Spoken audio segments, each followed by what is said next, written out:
What's up, everybody, and welcome to another episode of Scouting the Fins here on the 3 Yards Per Carry podcast, also part of the 5 Reasons Sports Network. This show is brought to you by ThompsonCigar.com. Use promo code 3yards20 for 20% off of your order for $75 or more. Once again, ThompsonCigar.com. Use promo code 3yards20.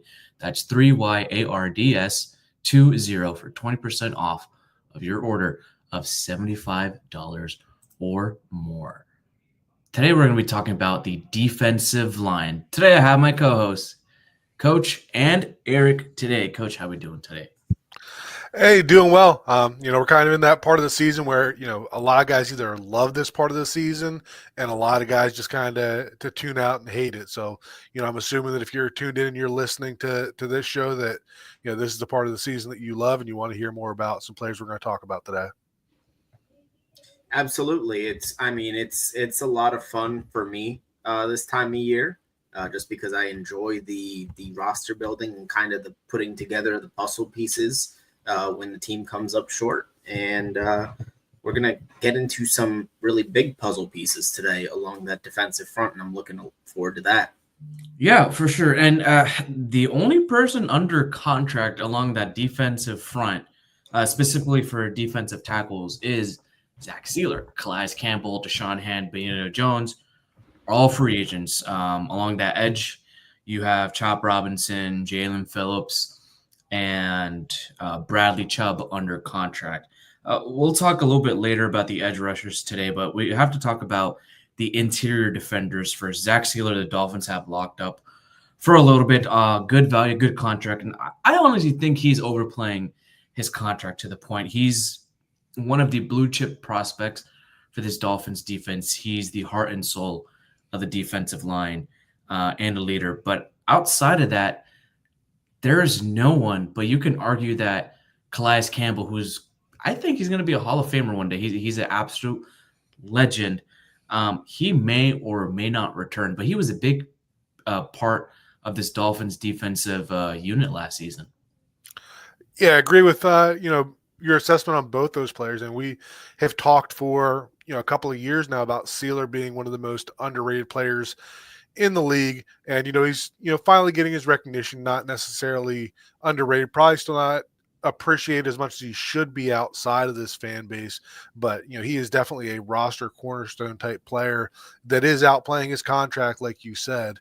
And then Campbell, I agree 100% there that when he hangs it up, probably a first ballot Hall of Famer in my opinion. Like, he not only has the the stats to back it up. When you stack up his numbers against guys that are in the Hall of Fame, when you look at the impact that he's had everywhere that he's gone, and you look at the the media and stuff like that gets those votes on the Hall of Fame stuff, like, he's made an impact everywhere that he's gone.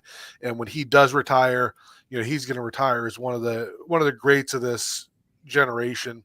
And I think he's going to be a Hall of Famer. That's absolutely the case for Calais Campbell. You're looking at a guy that's probably one of the more complete players along the interior defensive line that we've ever seen. He's never been talked about as a guy that was a top 5 pass rusher in the league, but he's got over 100 career sacks, which it just makes it all the more impressive. And with Zach Sieler, I don't think he's underrated at this point. Obviously, he's a Pro Bowler, but I think he might be a little bit closer to All-Pro than Pro Bowler. You can make that argument, especially if you put the right pieces next to him. But I think we're going to look at some guys today that can really either, if not come in and replace Calais Campbell, hopefully signs up for one more year, fingers crossed.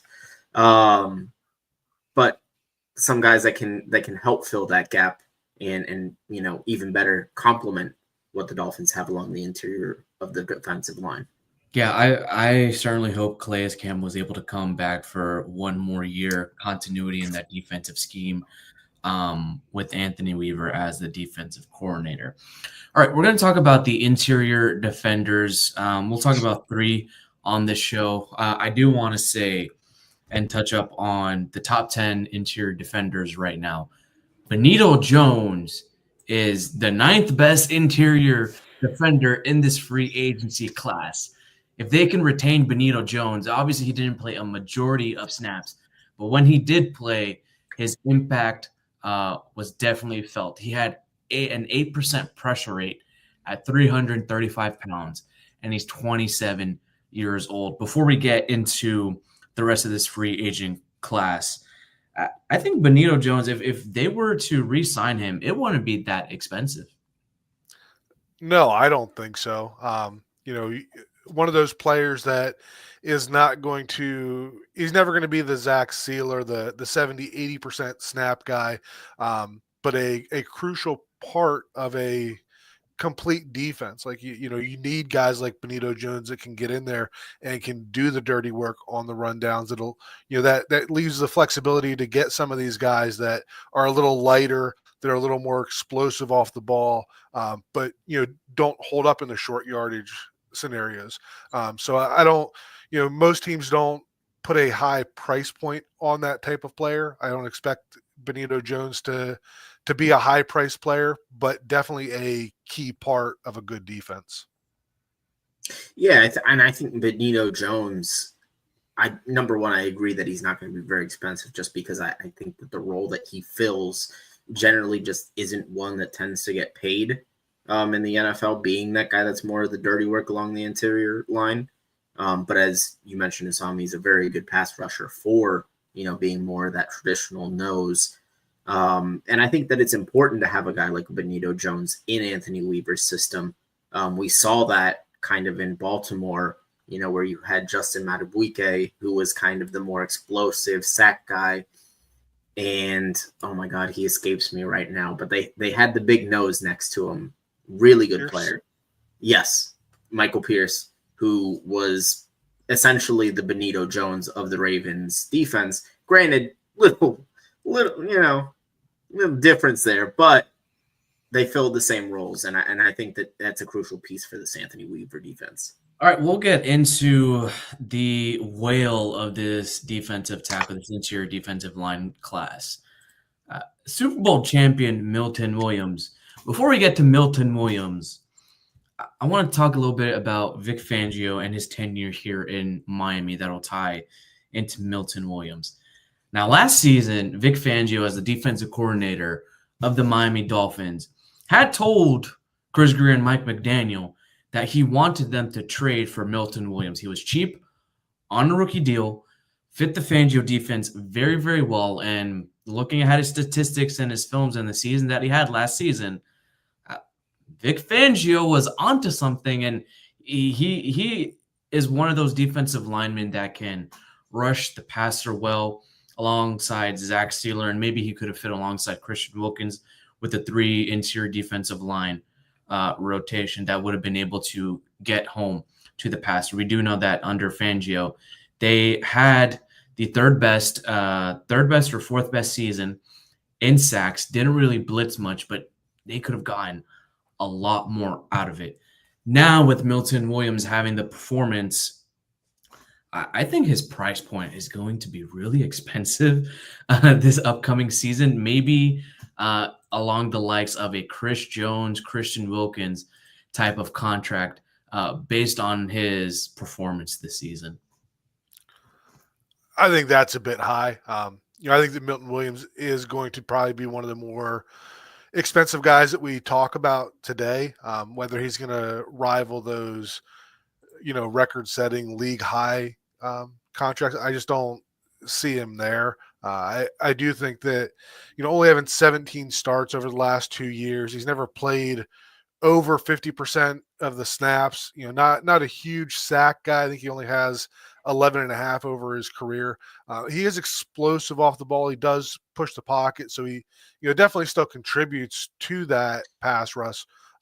Just not the type of guy that will win off the snap and just embarrass a guard and get through. I think that he's a ideal 3 technique type tackle. A lot of the guys we're going to talk about tonight have different roles. It's going to depend on what the Dolphins are looking for as to their fit in the defense.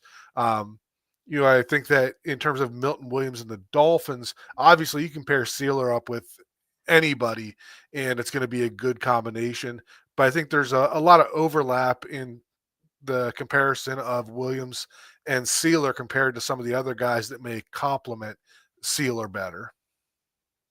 Yeah, I mean, I can't help but agree with that when we talk about kind of the overlapping skill sets that a guy like a Milton Williams and a Zach Sealer might end up having, with both guys kind of being those guys that are really explosive off the ball pass rushers, that can penetrate the pocket quickly when they are at their best. The thing with Milton Williams for me, and it's not his fault whatsoever, is I am going to grade any defensive lineman that lines up next to Jalen Carter on a curve. It's just going to happen. You kind of have to.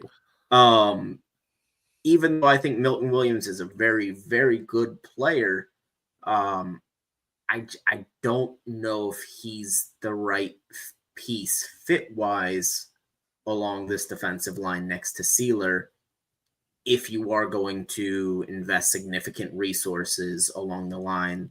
I think I would just want a guy that might be a little bit more well-rounded in terms of how well he can defend the run as well as rush the passer. You're on mute, Sam. Whoopsies. I think he might just be way too overpriced for Miami in this stage of the game where the Dolphins cap space is at. Don't get me wrong. He's young. He's around 26, 27 years old. His stats were not popping off the page, but for an interior defensive lineman, similar to how we take a look at Zach Sealer, Christian Wilkins, and Calais Campbell, it's not the stats and the production, but it's about the impact you see on the field. Okay, he's got 24 tackles, 5 sacks. He's got the second highest pass rush grade for an interior defensive lineman in 2024. Second in pressure rate. So he had around a 13% pass rush win rate, which is top 5 in the NFL. But he had 19th total pressures. Now, if we take a look at this play, this sack up against Mahomes in the Super Bowl, you can see him loop right out of his 3-tech stance and pretty much puts the pressure on Patrick Mahomes. And this could be a dead play if he was going up against any other quarterback not named Patrick Mahomes or Josh Allen or Lamar Jackson. Like, the impact is right there, folks. I don't think we can deny the talent. He's definitely going to be the premier talk of the defensive free agent class. I just don't think the Miami Dolphins will have a chance to get him at all. Yeah. You look at the clip that you had there, going back to what Eric had mentioned, when you look at, a big thing that we've talked about this week, right, is the Eagles' ability to pressure Mahomes with 4. When you got Josh Sweat, Jalen Carter, and, who's number 3 on the Eagles there? Nolan Smith. Yeah, right. Nolan Smith that blew up Trey Smith on that block that's been shared all week. When you've got those guys surrounding you, you're going to get more one-on-one opportunities. And that, that's not a knock at all on Williams, but that's reality that you're going to get more opportunities with that. And, he has definitely done a good job of taking advantage of those. Yeah, I mean, this clip right here, he was pretty much double teams, comes up with the sack and the forced fumble. It was fun to watch this defensive line, for sure, and it was fun to watch this Vic Fangio defense. What could have been if Chris Grier had listened to Vic Fangio and gotten the personnel that he needed in free agency and in the draft? I wonder where the Dolphins could have been. Maybe they could have won that Monday Night Football game in Tennessee. Maybe they could have won a playoff game, but that's all ifs and that's all buts. The next guy we're going to go to is Kansas City defensive lineman Derek Nottie, 6'1", 317 pounds. Now look, interior defensive linemen come in all shapes and sizes. I think he's a little bit pigeonholed as a one tech premier nose tackle itself. That's misconstrued. He can play three technique. He can play it solid, but he's not going to have a high amount of snap shares like a guy like Milton Williams, a guy like Calais Campbell. He's not your defensive tackle one or your defensive tackle two. He's along the lines of Benito Jones.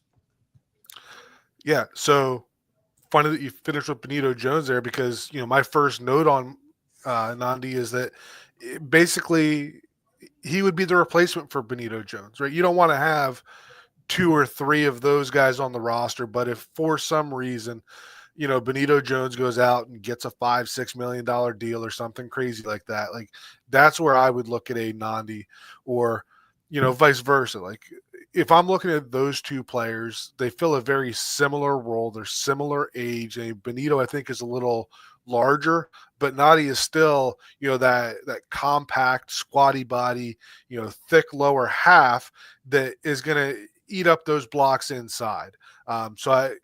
A player that I like, but pretty much everything that we talked about with Benito Jones, I would echo with Nnamdi as well. And I would not pursue both of them, but if Benito Jones moved on, then Nnamdi would definitely be on the short list of players that I would be looking at to replace him in that role. Yeah, I mean, I think we're all kind of in one accord here on the idea that if you're getting a Derek Nnamdi, you're absolutely pegging him as the replacement for Benito Jones along the defensive line. And I think because of the fact that I think he is a little bit more versatile than a Benito Jones along the line. In what Hussam kind of hinted at is where he can play a little bit of that 3 technique and do it, at a decent level. Again, it's just a really solid nose, and that's really important against the run, for especially when you have a linebacker like a Jordan Brooks, it just makes life so much easier for those guys in your linebacker core. And I think that's something that the Dolphins, well, really, it's another linebacker more than anything I think that they could use next to Brooks. And we'll talk about that at some point in another day. But long story short, I think Derek Nnamdi is a guy that can come in and be, if not a suitable replacement for Benito Jones, maybe even a slight upgrade. Although I think that the two guys are very comparable. My thoughts is that Derek Nnamdi is a better Benito Jones, and he was actually the unsung hero in the 2023 Super Bowl because he was able to clog up holes up against the Shanahan style of the wide zone. So that gives a little bit of leverage for the Dolphins, especially during practice, where they're able to take a look and say, hey, maybe we need to change up our play design or our play calling, or see what we need to come up with on 3rd and short. I think that's where the value of Derek Nnamdi lies. And Coach, we talked a whole lot about this Dolphins run game last season, and they need to improve that this season. Maybe Derek Nnamdi can give tips, or the type of body that he has, if he can affect the blocks and maybe change up the play design. And maybe if they're successful in practice, that could also help the offense out this upcoming season. However, a lot of Chiefs analysts have said that Derek Nnamdi looks more so a shell of his former self. His snap share went down from 60% in 2023 to 17% in 2024. He also had a missed tackle rate of 12.5% this year. So it's telling me that he might be on the back end of his career. So that means he's going to be cheap. Taking a look at his contract valuation in this free agency, the Chiefs had him come back at a almost a $2 million contract in 2023. I'm thinking, adjusting for inflation, it might be $2.2 million annually. Yeah, that's about where I'd probably see him. Like I said, Noddy, Benito Jones, not going to be, big money guys. One of the things that you pointed out there was his ability to come in and help the other guys on the roster. And that's always something that's not easy to quantify, right? But when you talk about players that, we talk about culture, right? And you look at the possibility of adding a player that has been 7 years with the Chiefs, his entire career with the Chiefs, and has seen the way that, that's been built up, the kind of stuff they have to do to win. When you want to talk about his ability to help the guys on the other side of the ball, he's been going against Creed Humphrey and Trey Smith, at practice for years now. So there is definitely something to be said and to be looked into that, none of the three of us can sit here and quantify. But when you're talking to this guy as a free agent, that's definitely part of the conversation that can come up.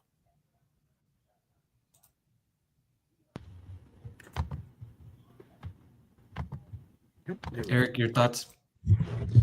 Yeah, I mean, when to Coach Eric's point, and to your point even, firstly, I do think it would be a very valuable piece to have a guy that allows the Dolphins to do a little bit of self-scouting with that wide zone, and kind of seeing how defenses want to play them.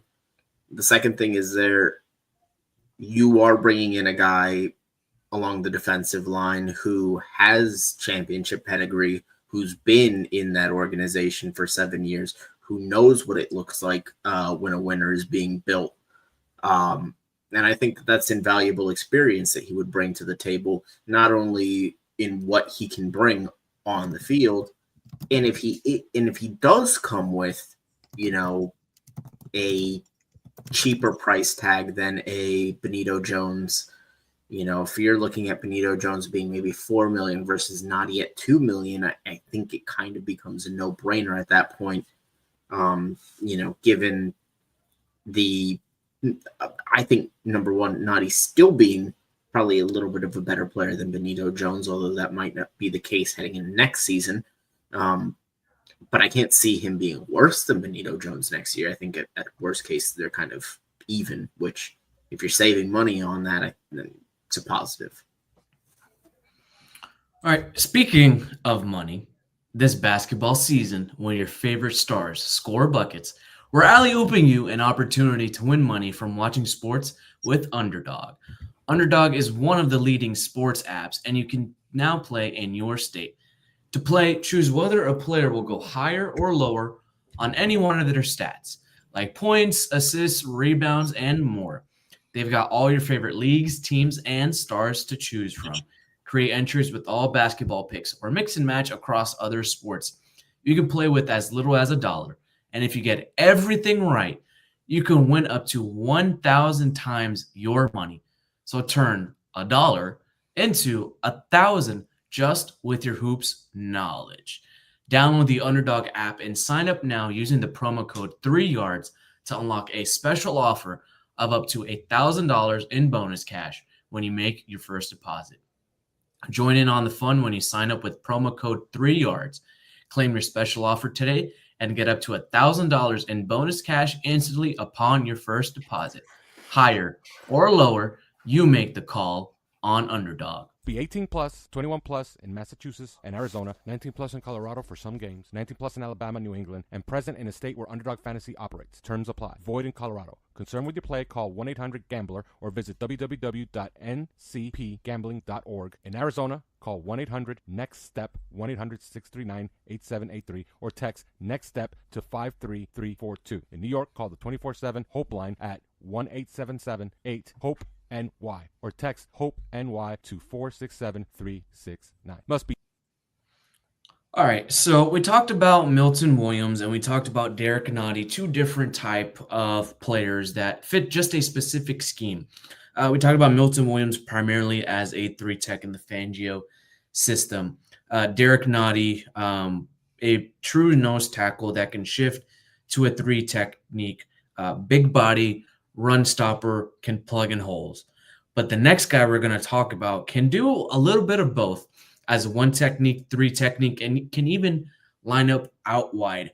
I'm talking about current San Francisco 49ers defensive lineman Javon Hargrave. Now, Javon Hargrave did miss this season with a torn tricep. But what's interesting to me about Javon Hargrave is his agency. He is signed to the Drew Rosenhaus sports agencies, and as you know, the Dolphins have a lot of players signed under the Rosenhaus sports agency, and Rosenhaus has a good relationship with the Miami Dolphins. So this could be something we could circle back on in free agency overall. Now, the 49ers did say that he will be released. He's not an actual free agent this year, but he will be released. He will be cut, designated as a post-June 1st cut once the league starts on the new league year starts on March 15th.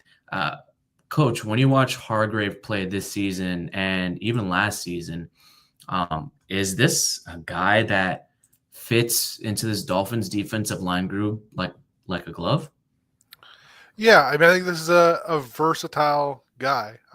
When you talk about somebody that can move around, he's been in the league for 9 years. I mean, being 32 years old is a bit of a concern. This isn't a player that I think you can bring in and, be your primary option besides Sieler. But when you talk about a guy that can rotate in several different positions, obviously not the caliber of player that Calais Campbell is, and probably doesn't have the range to go quite as wide in the alignments as what Campbell did.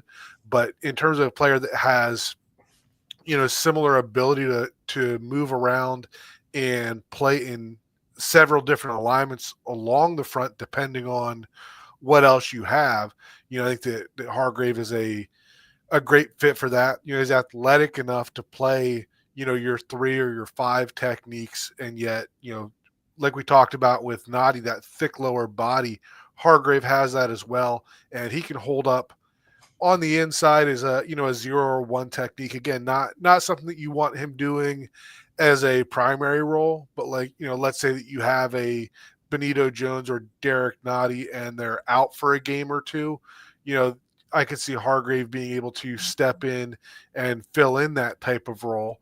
Again, I don't see this being a 50-60% snap guy, even though, he's played in 130 games over his career and he started most of them. But I think that's, he's kind of on the other side of that now. I don't expect that out of him. But in terms of somebody that can come in, be a rotational player, and be able to slot in multiple different places depending on who else is on the field, I think this is the versatile type of piece that Anthony Weaver would really like to have in his defense. Yeah, when you look at a Javon Hargrave, you look at, first thing, the versatility is mentioned, being that he is that guy that kind of has that blend of being that big body 0 or 1 tech who can defend the run and being a guy that can really get after the passer. You do wonder a little bit about that ability as he ages and the athleticism kind of continues to wane a little bit, whether or not he becomes more of a guy that kind of anchors your interior line and, doesn't rush the passer quite as much. But I think, number one, he's another guy that adds a veteran presence to the room, similar to a Calais Campbell, if Calais Campbell doesn't come back. And then the second thing there is, you have the added benefit of him having played in San Francisco. Mike McDaniel and Kyle Shanahan are talking. There's a lot of feedback being shared there back and forth, regarding players and, hey, Javon is a tremendous worker. We're cutting him for cost-cutting reasons. It's not really an indictment on him as a player. And at 32 years old, having signed 4 years, $84 million, that's just the nature of the beast in the NFL. It's a business. But I think he's a guy that can come in and play, 40 to 50% of the snaps and be a productive player in that time. As a matter of fact, it will benefit him to play, kind of in smaller doses and you get more of that impact out of him if he's playing. You're keeping him fresher as he ages. Yep, I think the thing is that, especially with this defensive line class, you need a running mate with Zach Sealer now, whether if it's a guy in free agency or a guy in the draft. Um, if you are getting someone in free agency, he either has to be a running mate with Zach Sealer, top of the line defensive lineman, or some guy that can work into the rotation like Javon Hargrave. He can definitely stop the run, but he's also very underrated as a pass rusher. He's a former Pro Bowl defensive tackle. Don't get me wrong. He had career years in Pittsburgh, which is why he got paid as well. He was with the Eagles in their Super Bowl loss up against the Chiefs in 2022 as well. He was a 60-plus pressure guy in all the seasons that he played fully. So he can get the pressures as well. In 2023, at a 13.7 pass rush win rate. And we can see on the film that he's able to affect the wide zone schemes, take on double teams, take on blocks, and get to the backfield and make those tackles. He's an athletic, penetrating 1 technique and 3 technique. All right, we're going to go ahead and move on from interior defensive linemen to talk about the edge rushers. Now, the Dolphins have Chop Robinson under contract. They have Jalen Phillips under contract. They have Bradley Chubb under contract. But they have cap issues, especially with Bradley Chubb and his contract. We talked about the offensive side of the ball, maybe a potential Tyreek Hill trade. Maybe we could get a potential Bradley Chubb trade. And if they do trade Bradley Chubb for picks either during free agency, during the draft or after the draft or post June 1st, they need to have a plan because they can't rely on just Jalen Phillips to carry the load alongside Chop Robinson. Who's going to be behind those guys if, God forbid, both of them get hurt? Yeah, I think that's a great conversation that we're about to have. And, a big part of that is that, as much as we all like Jalen Phillips, we all know that there is a injury history there, and the odds of him playing all 17 games, just, the odds are not in his favor to do that.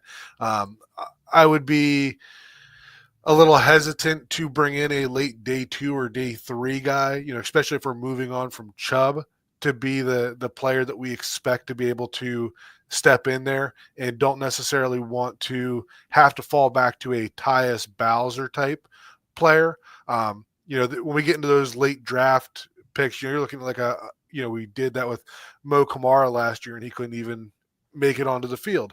So if we are going to move on from Chubb, then some of the guys that we're going to talk about here are going to be players that I feel can come in and be an upgrade over what we had with Tyus Bowser as the third edge on the roster, but also players that, if we need them to step in and fill a bigger role, I think that we're not going to be, the cupboards aren't going to be nearly as bare as what they have been in the past when we suffer those injuries at the edge positions. Yeah, this isn't an issue that the Dolphins have just dealt with in 2024. This has been an issue for the Dolphins going back even to 2023 when they were trotting out, Justin Houston and Melvin Ingram in Kansas City as their starting edge rushers. So I think it's a sneaky important position for the Dolphins to address this season, because from the outside looking in, you might look at it and you might say, okay, well, you have Chop Robinson and you have Jalen Phillips. What's wrong with that? But as you mentioned, even though Jalen Phillips is a top 1% athlete, he's had those injuries. And this isn't his first significant injury. This is his second significant injury. And it's just something, unfortunately, that has to be factored in. So I think you have to, it's only smart to look at guys that can be that third option behind those two in Phillips and Chop, because with Bradley Chubb, I don't know if he's going to be on the roster coming in the next season. Granted, that's something that'll get worked out over the course of the offseason. But he's one of those guys that I think a lot of people have kind of circled as okay, maybe he's a cap casualty. Yeah. Taking a look at this roster of free agent edge rushers, I still think these top guys are a bit too expensive for Miami. Certainly, Super Bowl winner Josh Sweat, Khalil Mack, Demarcus Lawrence, Chase Young, Dante Fowler, Malcolm Kuntz, Matt Judon, Dio Odiengbo, maybe a potential in Hassan Reddick, but I don't know if they want a guy who literally burnt millions and millions of dollars on fire with a holdout and only had one sack. But the guy I keep circling back to, well, there's two guys. We'll talk about them both. But the first one I circle back to is Baron Browning. Now, bear with us, folks. He is injury prone. Don't get me wrong. He has been injury prone. But he's also been very productive the last 4 years. For those of you who don't know about Baron Browning, he was a linebacker at Ohio State, drafted by the Broncos to play off-ball linebacker in his rookie season. Then in his second season and third season, they shifted him to be more so near the line of scrimmage as an outside linebacker, edge type of player. So he has that versatility. He can cover a little bit, but not as well as your regular type of linebacker guys. Think of it as Micah Parsons light. That's how I see it as. Definitely not the same caliber as Micah Parsons, but Micah Parsons light. He can generate a lot of pressure. He got traded to the Arizona Cardinals because the Denver Broncos did not want to pay him top dollar in this year's free agency class. Now, because of him being a little bit injury prone, it may affect his compensation. It may affect his market value. And he's a much better player along the line of scrimmage. He can generate pressure, and he's a pretty decent run stopper as well. I think he can complement Chop Robinson well in the run game, specifically if they are in rundowns. Overall, he's got 128 tackles in his career, 11 and a half sacks, 25 tackles for loss. So that goes up to 4 tackles and half a sack per game. Yeah, so when we talk about what we'd like to see in this Anthony Weaver defense, the term versatility is always going to come up.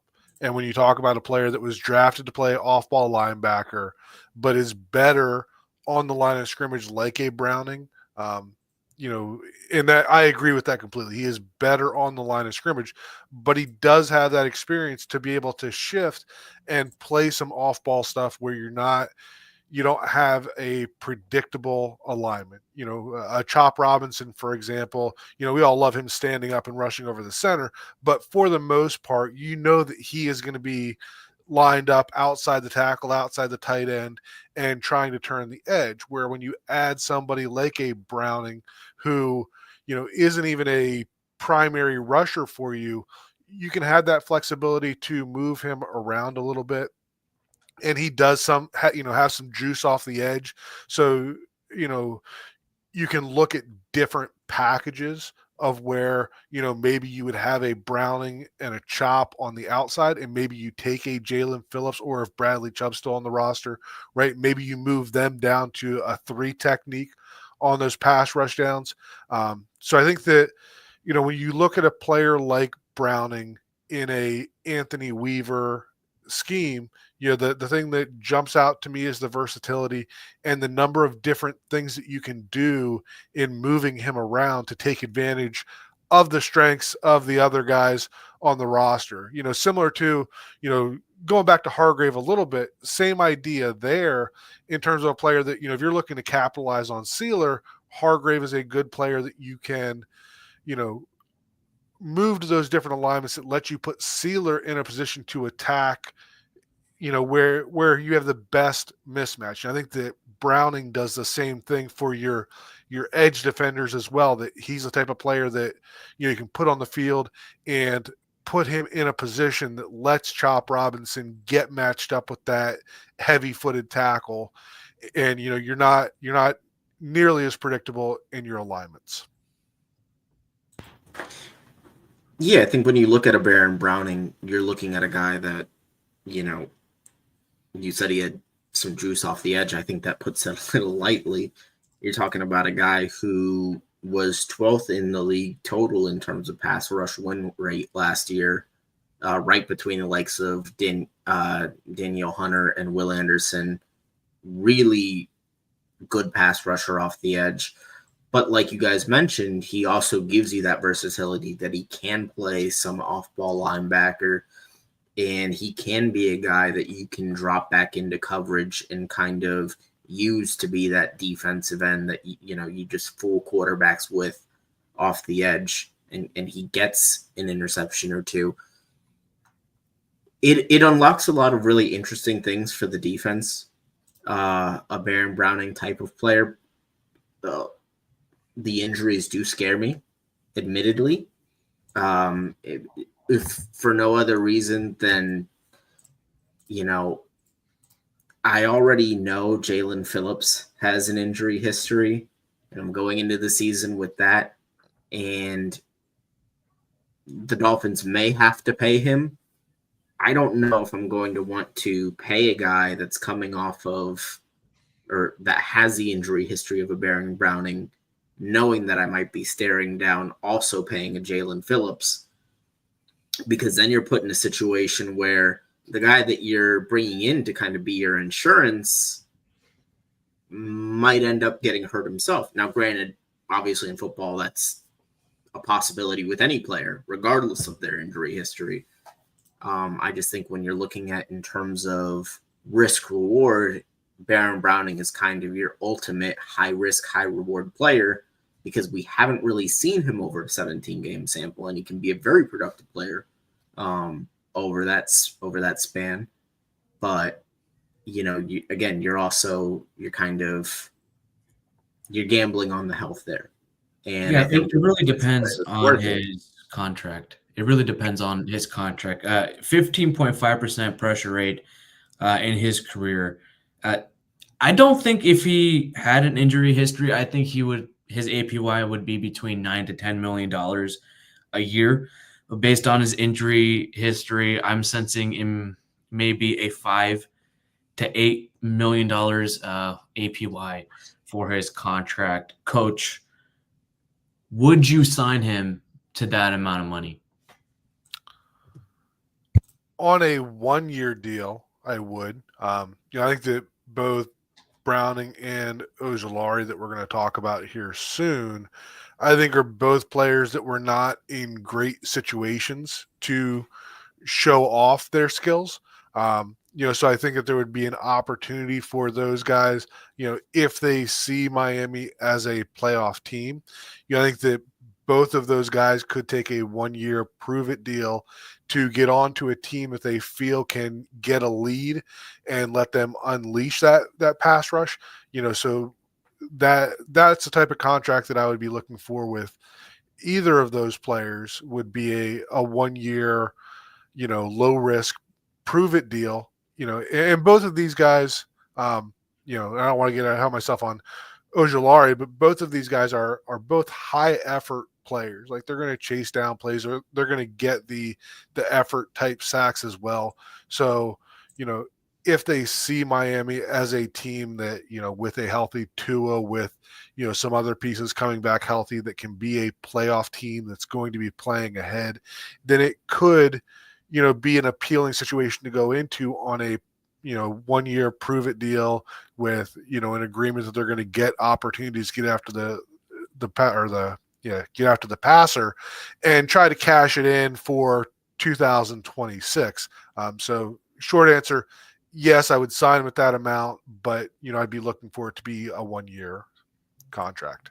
There was a projection for Azeez Ojulari, now that, we can stick to this topic on Ojulari. There was a report of him getting a 1 year, $5 million deal this offseason, which is kind of weird. You take a look at his production. He has 8 sacks. He had 8 sacks as a rookie, 6 sacks last season, 11% pressure rate.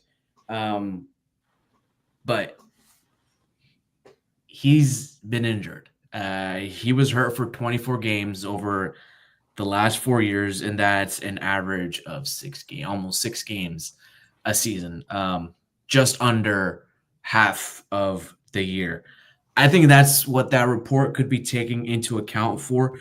But just based off his production, his age, you're looking at a guy that could be in the $7 to $9 million APY range, maybe a $9.5, $10 million a year. Now, don't get me wrong. Azeez Ojulari was highly touted out of Georgia, but he was a second-round pick for a reason.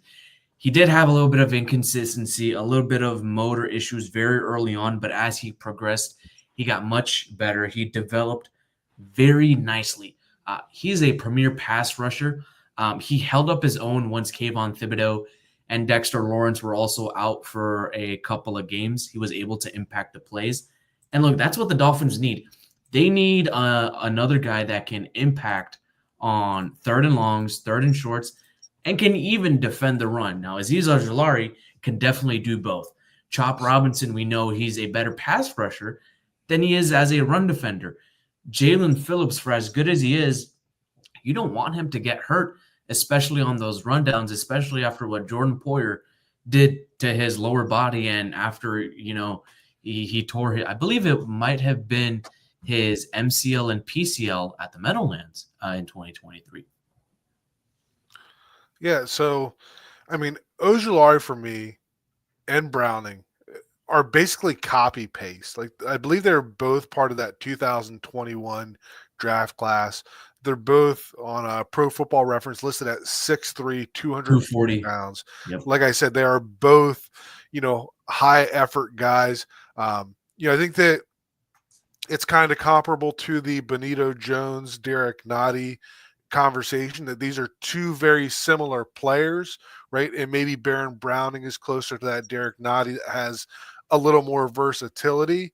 But overall, like, pretty much everything that I said about Browning, I would say about Ojulari as well, in the sense of what they can do in terms of, like you said, Assam, being able to give both Chop and Jalen Phillips opportunities to rest where you're not asking Jalen Phillips. Like, Jalen Phillips is going to go 100% every single snap that he's out there, right? So if you put him out there for 80% of snaps, he is going to give you absolutely everything.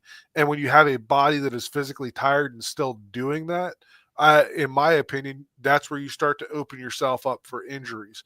So by adding a player like a Browning or Ojulari that is capable of, playing starting caliber snaps, that's where you can, get those guys more rest where they're not, playing at such a high fatigue level.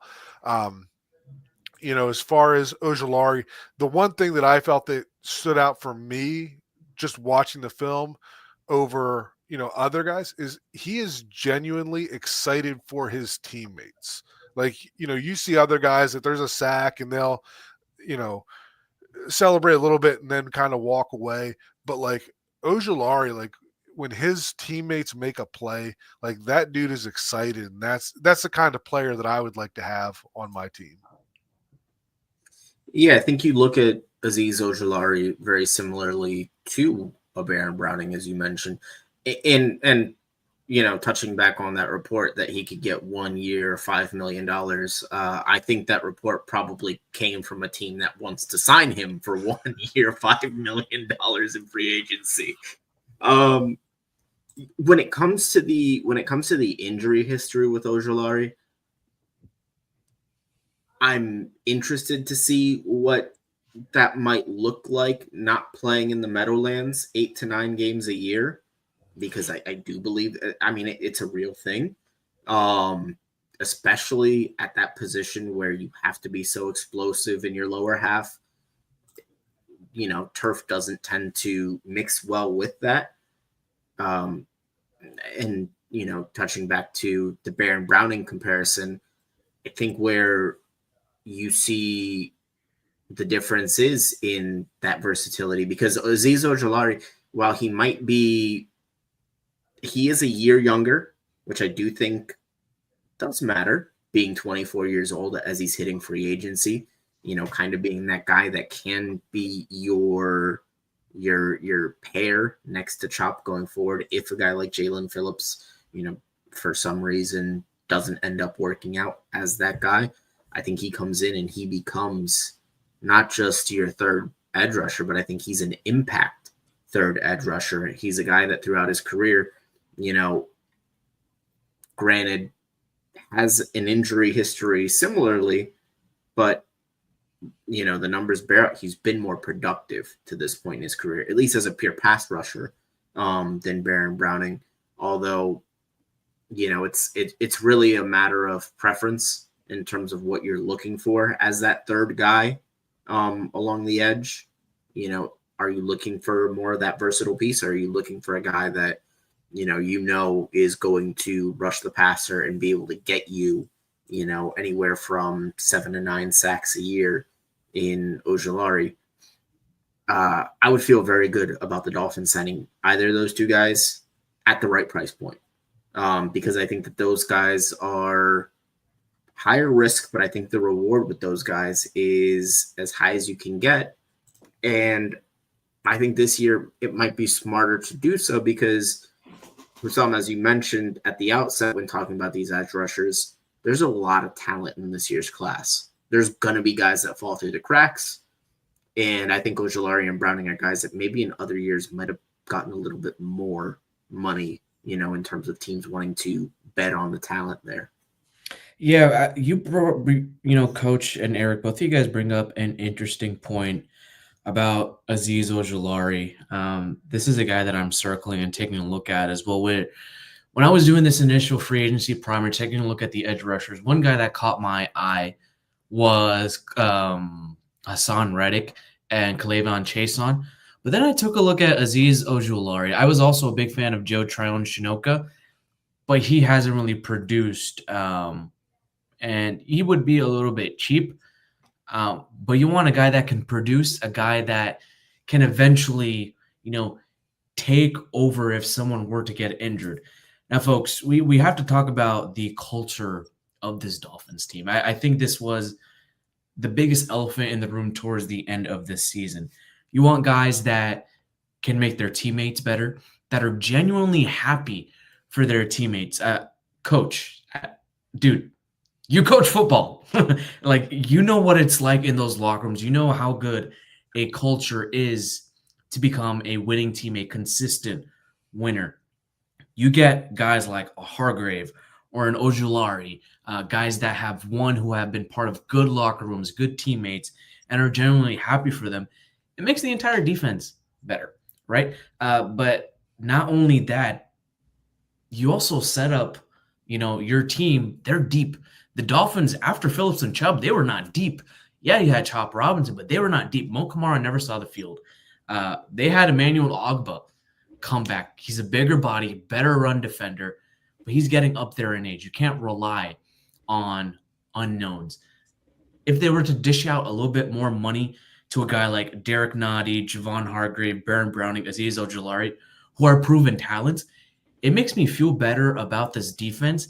And I think that same mindset needs to be taken over to the offense, where you sign players in free agency that know how to win, come from winning cultures, can set the culture, can be leaders, and are proven contributors as, starters or very, very good role players.